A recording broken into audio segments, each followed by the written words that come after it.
Assalomu alaykum, yaxshimisiz tarafga charchamayapsizmi? Qarang, mana shuni bo'yinni menga o'rgatib yuboring. Orqasiga zamok qo'yilgan ekan. Mana shu bo'yni xuddi shunday bo'lib chiqish uchun qanday qilish kerak mana shu bo'yindagi stoykasini?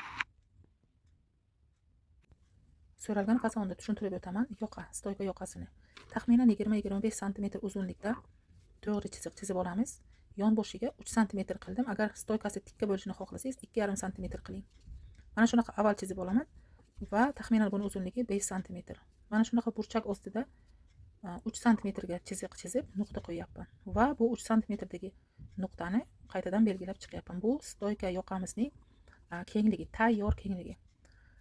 Ikkita yelka oldi orqasi tikilgandan keyingi nimani ikki buklab mana shu joyini, ya'ni yarmini o'lchab olamiz. Va mana shu joy ham xuddi o'shancha bo'lishi kerak. Undan sal uzunroq olsangiz ham hech narsa qilmaydi. Xo'sh, o'rtasini ulaganda tayyor yoqa mana shunaqa bo'lishi kerak.